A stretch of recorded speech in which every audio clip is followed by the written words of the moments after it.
At first glance, it might not seem like a match made in heaven. White evangelical voters and a politician whose public life has been marked with sex scandals, numerous divorces, fraud allegations, the misuse of charitable donations, and widespread outrage over quotes like this one. Grab him by the I could do anything. But it's a match without which Donald Trump could not have won in 2016. More than 80% of white born-again or evangelical Christians, who collectively make up roughly a quarter of all voters, cast their ballots for the president in the last election. And since then, he's largely held on to that support, with more than 70% approval among white evangelical voters in a recent Fox News poll. But now, as Trump becomes the third president in history to face an impeachment trial in the Senate, he may be losing at least some of that backing. The evangelical magazine Christianity Today published an op-ed Friday supporting the president's removal from office. In it, editor-in-chief Mark Galli wrote, "The president of the United States attempted to use his political power to coerce a foreign leader to harass and discredit one of the president's political opponents. Whether Mr. Trump should be removed from office by the Senate or by popular vote next election, that is a matter of prudential judgment. That he should be removed, we believe, is not a matter of partisan loyalties, but loyalty to the creator of the Ten Commandments." Since then, Galli, who's retiring from the magazine next week, has taken a lot of heat over his position. According to the Christian Post, nearly 200 evangelical leaders wrote a letter to the president of the magazine, slamming the op-ed for, quote, offensively questioning the spiritual integrity of tens of millions of believers. And, of course, Trump weighed in on Twitter, dismissing Christianity Today as a far-left magazine. But Galli is not backing down. It's factually inaccurate that we're far-left. We're pretty centrist. We rarely comment on politics unless we feel it rises to the level of some national or concern that is really important, and that this would be a case. So is he an outlier, or might this be the first crack in the wall of white evangelical support for the president? Joining me are Peggy Bendroth, the executive director of the Congregational Library and Archives, and Andrew Beckwith, president of the Massachusetts Family Institute. Thank you both for being here. Thanks for having us. Andrew, let me start with you. Back when the 2016 GOP primary race started, what was your take on then-candidate Trump as a politician and also just a public figure who'd been in our collective consciousness for a while?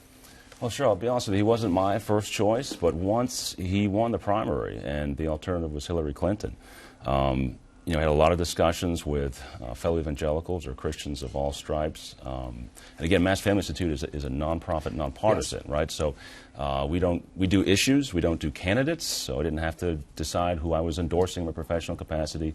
And although I am an evangelical, I can't speak for evangelicals, but I do speak to a lot of evangelicals. And what I kept hearing over and over again is that they really felt like they had no choice, that the alternative was a party that was promoting abortion on demand through all 9 months, that would allow for Christian higher education to be sued or taxed out of existence if they stood up for family values and marriage as one man, one woman, and that you would be potentially even lose your job if you didn't embrace the preferred pronouns of someone who identified as transgender. So all those concerns, I think, really piled up, and unfortunately, the alternative to Trump, both in the 2016 election and what we've seen so far in the 2020 election, leaves no room for evangelicals to even have a discussion on those issues. One more question for you before I get Peggy in here. We are now 3 years into the Trump presidency. Where has he done what you would have hoped of him, maybe even exceeded expectations, and where has he perhaps not done what you might have hoped? Well, I think, first of all, on judges, most evangelicals, and I think, again, Christians across the spectrum. I talked to everyone from Russian Orthodox to Brazilian Pentecostal and everything in between. And for those who are watching, the judges he's appointed have been very encouraging, because they'll be the last line of defense on issues of religious liberty. And there's a case of a grandmother named Baronel Stutzman from Washington State, who is now having to go back to the Supreme Court a second time at risk of losing her business because she cannot, in good conscience, create a same-sex wedding floral arrangement. And so she has to have those rights defended in court. And the difference between the parties is very clear. It's ironic that the editor of Christianity Today says that he can't, in good conscience, vote for Trump. But because you're saying the opposite, essentially, right? Well, yeah. Hold the thought. I'll come back to you in a second. I want to make sure that I give Peggy a chance to talk here. Your take is, you're coming from a different vantage point than Andrew. You're not an advocate, you're a scholar of religious history, you're a scholar of evangelicalism and politics. There's a bigger history behind what we're talking about here involving evangelical engagement with or disengagement with politics, right? Can you, in a small amount of time, can you sketch out the basics of that history for viewers who might not be familiar with it? Yeah, in many ways, I think over the long haul, as historians look at it, evangelicals are fairly new to politics in terms of just the nuts and bolts of getting people elected and voter recruitment and so forth.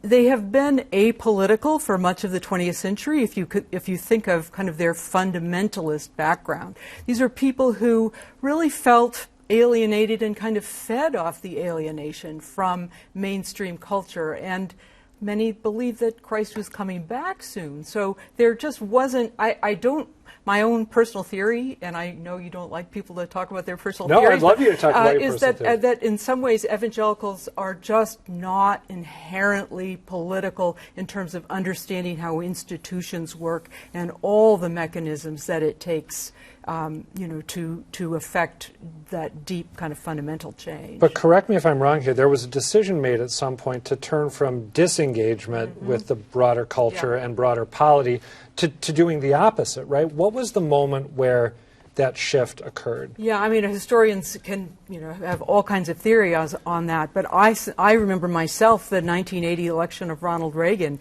and, we sat down in front of the TV with popcorn, all set to spend the night, and it was already over. It was astonishing. And many people had given evangelicals up for dead by that point. Who are these people? But of course, they had been there all the time.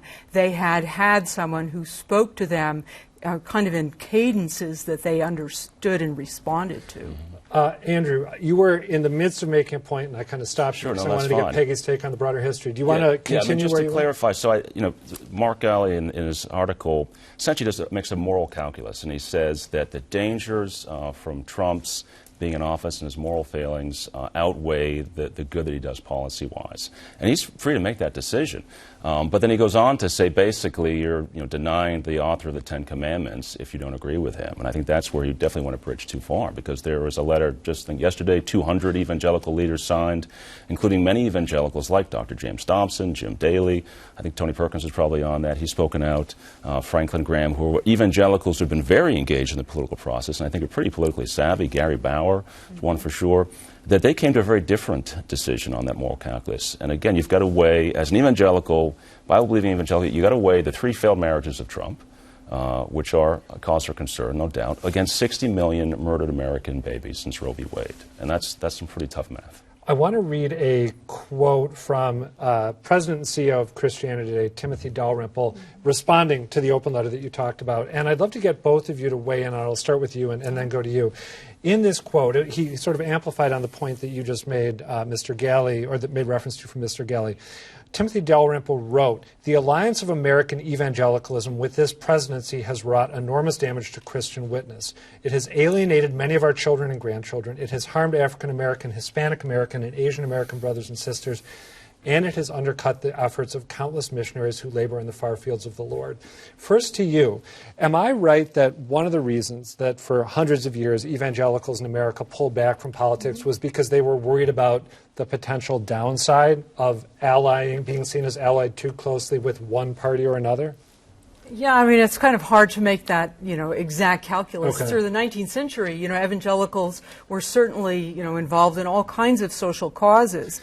But in the 20th century, I think it is just more problematic, just because politics itself has changed, and you're being forced to forge alliances. They're no longer kind of the dominant voice in the culture, and so instead of leading the political party or being the one to set the moral agenda, they are they no longer have that choice, and so in some ways it's just a far more vexed situation than many people really want to admit.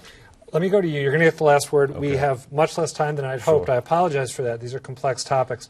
You've already talked about the moral calculus as you see it. Is there a risk from your vantage point of evangelicalism and the interests of evangelicals being seen as completely wedded to, in this case, the Republican Party and the Republican president, as opposed to something that can appeal to a broader cross-section of people? Sure, it's definitely a risk. I know down in Texas a while back there was a evangelical megachurch pastor that had a choir sing "Make America Great Again," I think when the president visited, which is cringeworthy from a variety of perspectives, musically and otherwise. But I would agree with something you said about the 1980 election being a turning point.